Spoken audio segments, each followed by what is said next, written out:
Assalamualaikum warahmatullahi wabarakatuh. Waalaikumsalam Nah, warahmatullahi wabarakatuh. di sini saya dan kelompok saya akan mempresentasikan penetakan pada modul 9 yaitu FHRP kon- konsep yang beranggotakan saya sendiri Eduardo dari Sanjaya dan Aja Prasetyo. Yang pertama akan dibacakan oleh Aja Prasetyo. Pada Aja Prasetyo saya persilakan. Baik, terima kasih Saudara Edo. Di sini pada poin yang pertama yaitu pada poin 9.0.2. What will I learn to do in this module? Apa yang akan saya atau kami pelajari pada modul ini? Modul ini memiliki dua topik titel yaitu First Hop Redundancy Protocols dan HSRP. Dengan topik objektif Explain the purpose and operation of first hop redundancy protocols, yaitu menjelaskan tujuan dan pengoperasian protokol redundansi hop pertama. Yang kedua, explain how HSRP operates, menjelaskan cara kerja HSRP atau HSRP. Berikutnya pada poin 9.1.1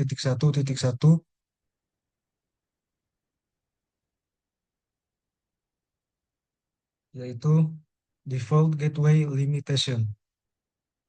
If a router or a router interface that serves as a default gateway fails, the host configured with that default gateway are isolated from outside network. A mechanism is needed to provide alternate default gateway in switch network where two or more routers are connected to the same VLAN.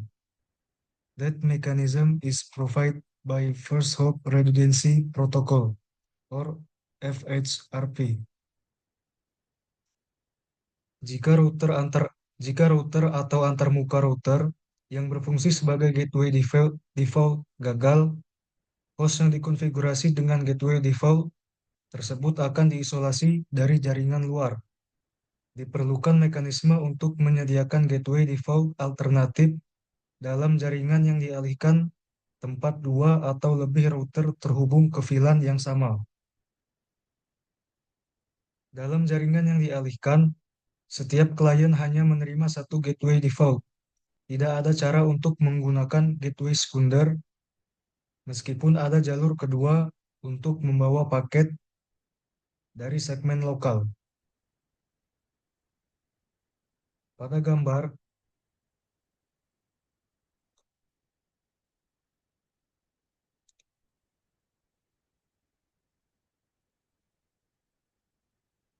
R1 atau router 1 bertanggung jawab untuk merutekan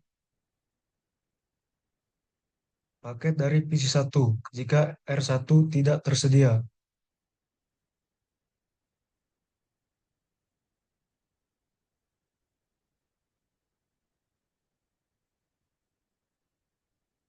Protokol perutuan dapat bertemu secara dinamis.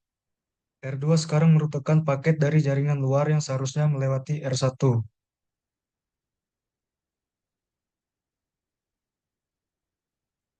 Catatan,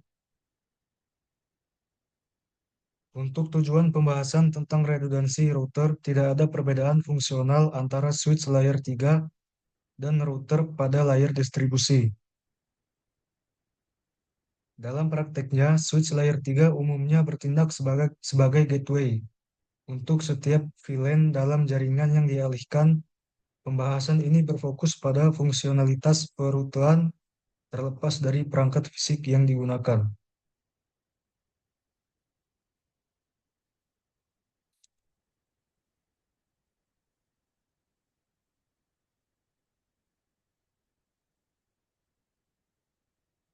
Berikutnya pada poin 9.1.3 yaitu Steps for Router Failover. Langkah-langkah untuk failover router. When the active router fails, The redundancy protocol transition the standby router to the new active router role. As shown in the figure, these are the steps that take place when the active router fails. First, the standby router stops seeing hello message from the forwarding router. Second, the standby router assumes the role of the forwarding router. Third, because the new forwarding router assumes both the IPv4 and MAC address of the virtual router, the host device see no disruption in service.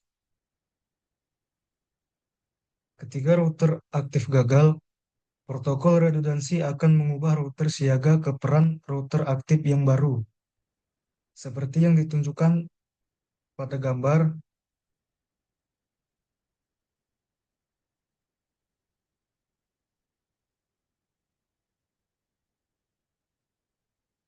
Berikut ini adalah langkah-langkah yang dilakukan ketika router aktif gagal.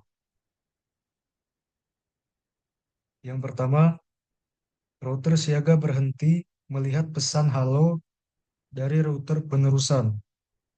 Yang kedua, router siaga mengambil alih peran router penerusan. Yang ketiga, karena router penerusan baru mengasumsikan alamat IPv4 dan MAC dari router virtual, perangkat host tidak melihat gangguan dalam layanan.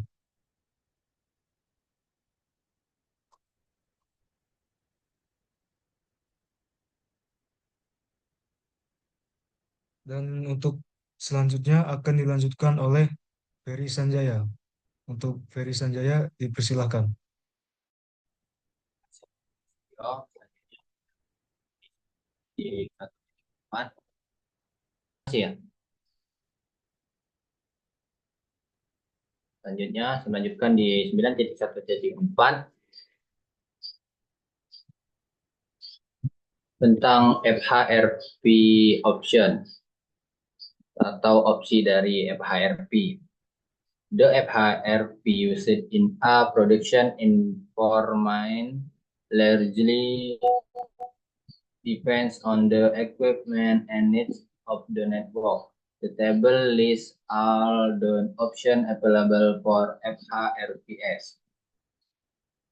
Yaitu FHRP yang digunakan dalam lingkungan produksi sangat beruntung pada peralatan dan kebutuhan jaringan. Nah, tabel di bawah ini mencantumkan semua opsi yang tersedia untuk FHRP. Yang pertama itu ada FHRP option, di sebelahnya ada deskripsi atau yang pertama itu tabel pertama opsi FHRP, yang kedua keterangannya. Nah, di sini ada hot standby router protocol atau HSRP. Nah, HSRP is a Cisco proprietary FHRP that is designed to allow for transparent failover of a piece of IP device. HSRP provides high network availability by providing pre-hop routing redundancy for IPv4 host on network configured with an IP4 default gateway address.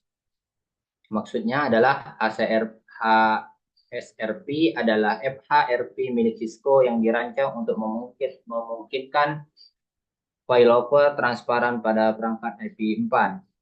Pre-hop HSRP menyediakan ketersediaan jaringan yang tinggi dengan menyediakan redundansi perutean pre-hop untuk host IPv4 pada jaringan yang dikonfigurasi dengan alamat gateway default IP4. HSRP digunakan dalam sekelompok router untuk memilih perangkat aktif dan perangkat siaga. Selanjutnya yang kedua ada HSRP for IPv6. This Cisco property FHRP that provides the same functionality of HSRP, but in an IPv6 environment. And HSRP IPv6 group has a virtual MAC address derived from the HSRP group number and virtual IPv6 dengan local addressing address derived from the HSRP virtual MAC address. Atau yang kedua itu tentang HSRP untuk V6. Nah, ini adalah HSRP milik Cisco yang menyediakan fungsionalitas yang sama dengan HSRP. Tetapi dalam lingkungan IPv6, grup IPv6 HSRP memiliki alamat MAC address virtual yang berasal dari nomor grup HSRP dan alamat tautan lokal IPv6 virtual yang berasal dari alamat MAC virtual HSRP. Yang ketiga ada VRRV3. This provides the capability to support IPv4 and IPv6 address. VRRV3 works in multi-vendor environments and is more scalable than VRRV2. Maksudnya adalah protokol redundansi router virtual versi 2. Ini adalah protokol pemilihan non-eksklusif yang secara dinamis menetapkan tanggung jawab untuk satu atau beberapa router virtual ke router VRRV pada LAN IPv4. Ini memungkinkan beberapa router pada tautan multi-akses untuk menggunakan alamat IPv4 virtual yang sama. Nah, selanjutnya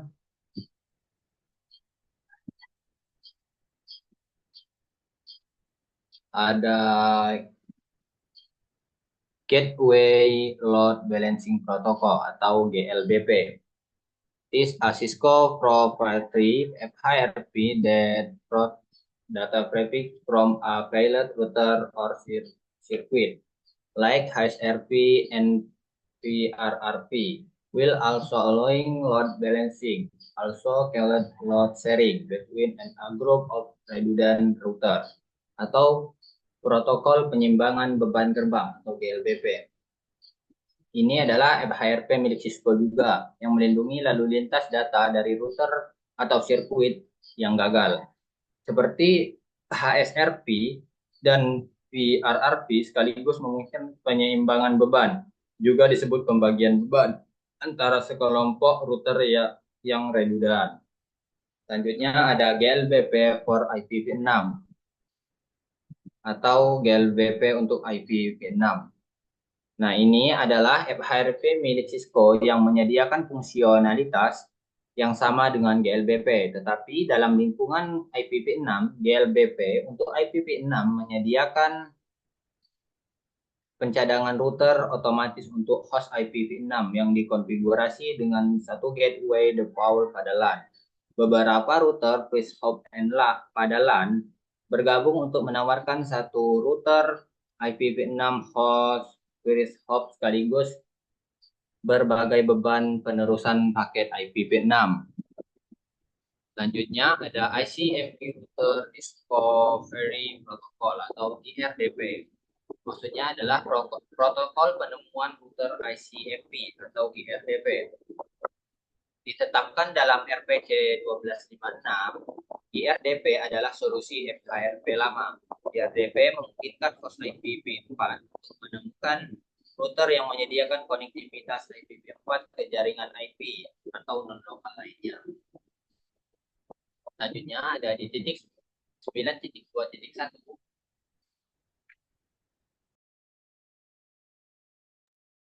Tentang HSRP overview atau gambaran HSRP. Nah, di sini HSRP is a Cisco proprietary HRP that is designed to allow for transparent developer of operating device. HSRP ensure high network availability by providing freeze-hop routing redundancy or IP host network configured with an IP default gateway address.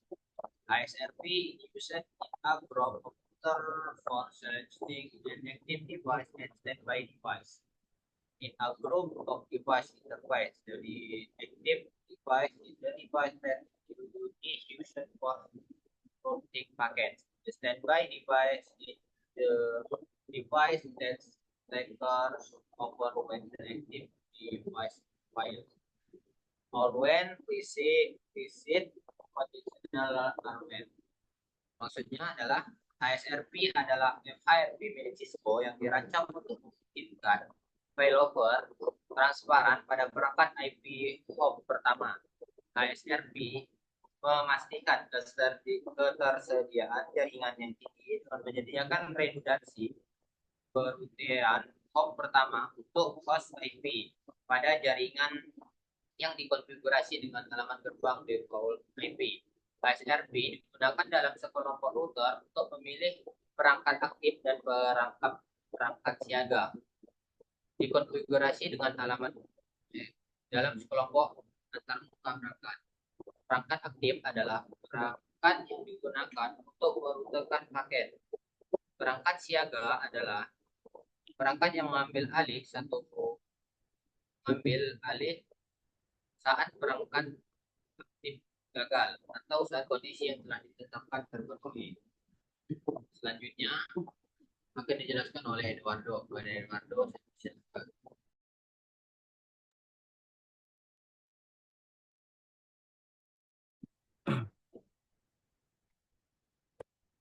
Selanjutnya pada 9.2.2 itu ada HSRP prioritas and preemption. Ini maksudnya itu adalah prioritas dan preemption HSRP pada peran router. Ini menjelaskan tentang peran router aktif dan siaga ditentukan selama proses pemilihan HSRP secara default. Router dengan alamat IPv4 tertinggi dipilih sebagai router aktif, namun akan selalu lebih baik jika mengendalikan bagaimana jaringan kita itu akan berpotensi dalam kondisi normal daripada membiarkan secara kebetulan. Setelah itu ada HSRP priority.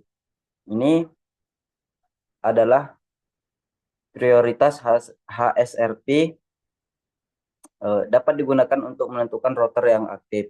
Router dengan prioritas HSRP tertinggi akan menjadi router yang aktif. Secara default, prioritas HSRP adalah 100. Jika prioritasnya sama, router dengan alamat IPv4 tertinggi secara numerik akan dipilih sebagai router yang aktif.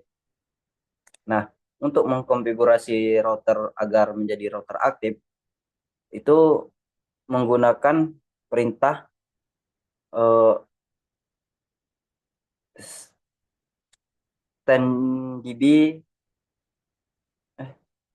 standDB priority interface command. Nah,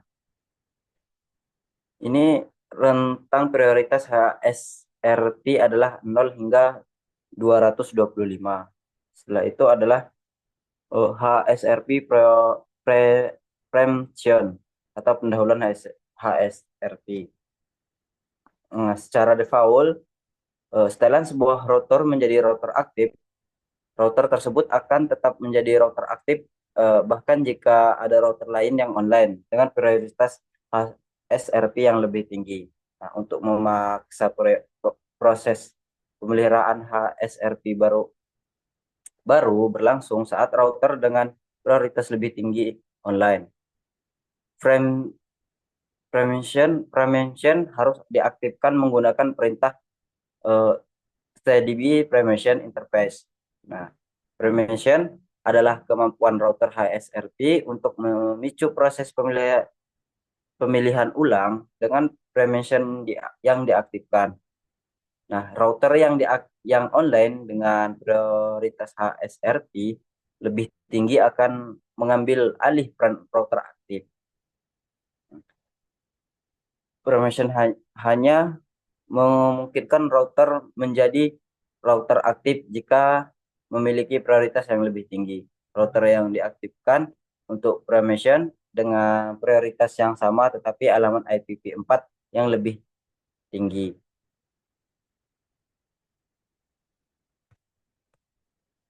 Oh, bawah lagi, Jak. Gambarnya, Jak. Kok nggak ada gambarnya, Jak? Masih di... Lanjut aja, emang nggak ada. Hmm. Nah, setelah router 1 itu dikonfigurasi dengan prioritas HSRP sebesar 150, sementara router 2 memiliki prioritas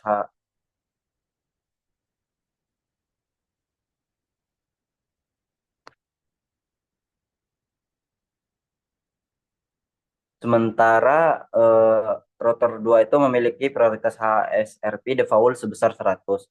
Nah, permission telah diaktifkan pada router 1 dengan prioritas yang lebih tinggi. Router 1 adalah router aktif dan router 2 adalah router yang siaga. Karena listrik padam yang hanya mempengaruhi router 1, maka router aktif tidak akan tersedia router 2 router siaga adalah router 2. Itu mengambil alih peran router yang aktif yaitu router 1. Setelah listrik kembali menyala, maka router 1 itu akan kembali online. Karena router 1 memiliki prioritas yang lebih tinggi dan permission diaktifkan. Maka proses pemilihan baru akan dipaksakan. Nah, router 1 juga akan kembali mengambil alih peran router aktif dan router 2 akan menjadi peran router siaga. Selanjutnya pada 9.2.3 itu ada HSRP state and times. A router can either be the active HSRP router respond for forwarding traffic for the segment, or it can be a passive HSRP router on standby ready to as assume assume the active role if the active roles files.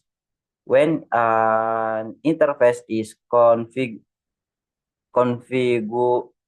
configure with HSRP or is pre-active with an existing HSRP configuration, the router send and reconfigure HSRP hello packets to be, packets to begin the process of determining when that it will assume in the HSRP group. Nah, pada 9.2.3 ini menjelaskan tentang status timer HSRP. Nah, itu router dapat berupa router HSRP aktif bertanggung jawab untuk meneruskan lalu lintas untuk segmen tersebut. Nah, untuk dapat berupa router HSRP pasif yang siap siaga itu siap untuk mengambil peran aktif jika router aktif itu gagal. Nah, jika sebuah router router dikonfigurasi dengan HSRP atau pertama kali diaktifkan dengan konfigurasi HSRP yang ada, nah maka router akan mengirimkan dan menerima paket Hello HSRP untuk memulai proses eh, penentuan status mana yang akan diambil dalam grup HSRP.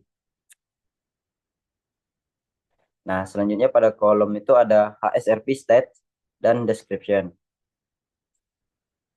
Yang pertama di sini ada beberapa poin. Yang pertama itu inisial atau awalan. Nah, untuk inisial ini status ini dimasukkan melalui perubahan konfigurasi atau saat suatu router pertama kali tersedia. Yang kedua itu ada learn learn atau mempelajari. Eh, kita itu mempelajari router belum menentukan alamat IP virtual dan belum melihat pesan hello dari router yang aktif. Dalam kondisi ini router menunggu untuk mendengar dari router yang aktif. Yang ketiga itu listen atau mendengarkan. Nah, router mengetahui alamat IP virtual, tapi router tersebut bukan router aktif maupun router siaga. Router mendengarkan pesan hello dari router tersebut. Yang keempat itu speak atau berbicara. Router mengirimkan pesan halo secara berkala dan berpartisipasi aktif dalam pemilihan router aktif dan router siaga. Nah, yang kelima itu ada standby atau siaga. Router tersebut merupakan kandidat untuk menjadi router aktif berikut dan berikutnya dan mengirimkan pesan hello secara berkala. Setelah itu ada aktif. Ini menjelaskan tentang router memenangkan eh, untuk memenangkan router yang akan dipilih menjadi sebuah router aktif. Nah, setelah itu ada the active and steady HSRP. Router sends hello packet to the HSRP group multicast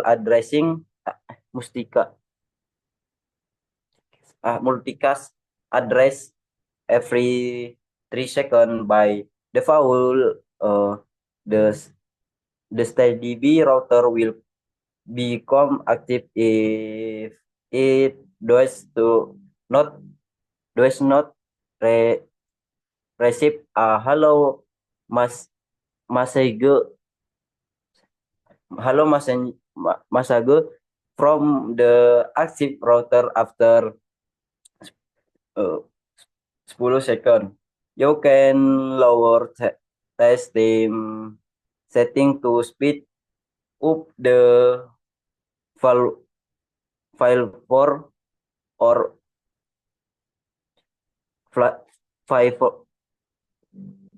for or preemption hover to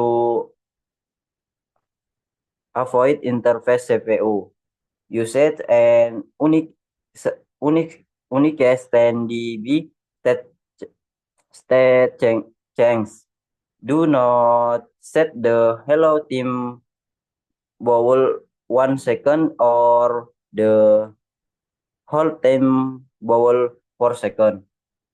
Nah, router HSRP yang aktif dan siaga mengirim paket hello ke alamat multicast group HSRP setiap 3 detik secara default. Router siaga akan menjadi aktif jika tidak menerima pesan hello dari router yang aktif setelah 10 detik.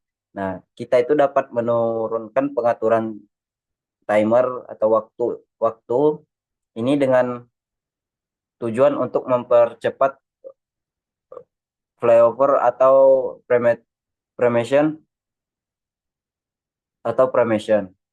Nah, namun untuk menghindari peningkatan penggunaan CPU dan perubahan status siaga yang tidak perlu, jangan atur waktu hello di bawah 1 detik atau timer hello di bawah 4 detik. Itulah presentasi dari kelompok kami. Jika ada kesalahan, kami mohon maaf. Akhiri, wassalamualaikum warahmatullahi wabarakatuh. Waalaikumsalam. Waalaikumsalam warahmatullahi wabarakatuh.